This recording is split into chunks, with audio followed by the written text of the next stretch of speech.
would not allow, what love could not restore. God is doing something in response to what's happening. He's calling people from all over the place, and it will be a movement of the living God that transforms our culture. We need to pay attention to the young generation. We need to disciple and walk with the young people. We need to love them, and especially when we disagree.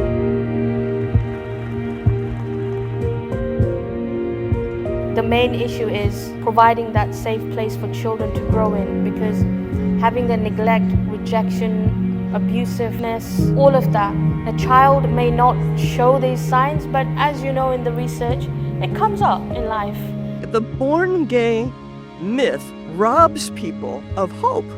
People who are struggling with same-sex attraction, and the kids have no hope because they believe they were born that way. More than half of these that identify as that LGBT plus identify as bisexual. Again, that explicitly states there's some heterosexual potential there, right? But we're supposed to say for those that identify as bisexual, which is upwards of 15% of this young generation, we're supposed to not tell them that one path is the way to go and the same-sex attraction path is not the way to go? I was initially shocked to discover that children with gender dysphoria were being treated medically with a view to surgery in the future, rather than receiving vital psychological support or therapy.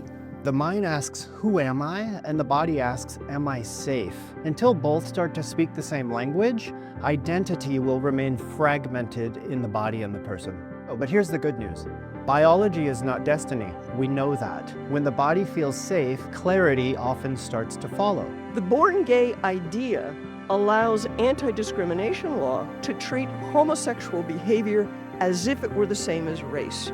You can be fined up to €5,000, but not less than 1,000, and or imprisonment for a term of not less than 1 month and not exceeding 5 months. We wanted to know what is the importance of pornography, especially early, contact at early age. We can see that it correlates with experiencing homosexual feelings.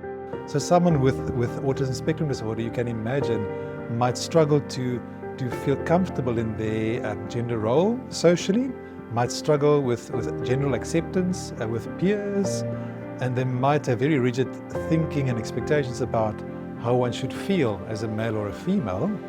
As a therapist, you may want to do everything, and I don't know that that's practical for a sustainable practice. If you want to have a practice that lasts for years and your ability to help people, you will need seriously to consider, what are you good at? What are the 2 or 3 topics that you feel particularly skilled in, that you feel educated about, and you start with that as a niche. To get that diagnosed, get that treated, sometimes people can be very resistant to medication. They might think, well, I don't want medication that's just going to mask the problem. I want to deal with the problem. And that's a great way to think about it. If the person has unresolved trauma, they experience dysphoric reactions to gendered stimuli. It's hyperarousal and heightened emotional reactivity to any body-related cue. So they look into the mirror, what happens? It triggers norepinephrine, and they say, I don't like what I see. Sometimes assumptions get made that we are forcing people to change, can have to clear up over time if we have the opportunity. And if people are willing to listen, it gives us a chance to educate if people are open to that. When it comes to gender dysphoria, the medical approach that harms bodies has never been found to be more effective or safe than just counseling. Being true to myself is a safety, even for people who don't believe like me. They feel safe with me because I'm not just flowing with the wind, and yet their values are centered. One of the things that I think Christians need to be challenged to do, to love your body and talk about the beauty of your body, the power of your body, and the necessity of your body to glorify God. But you are always surprised by testimonies, by the depth of people's honesty and what God has been doing in their lives. This is my second time at IFTCC, and when we were here last year, a new research project grew out of it, new relationships grew out of it, and I can feel that the same will be true for this year.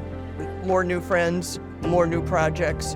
It's the gathering of people that are joined together in a unique goal and heart and vision of really fighting for the rights of those that struggle with same-sex attractions to be able to get the help they need. We want to be able to give the professionals something. We don't want to expose people to risks. We want to create a home that is responsible, that is ethical, that is principled, is accountable, all of those things.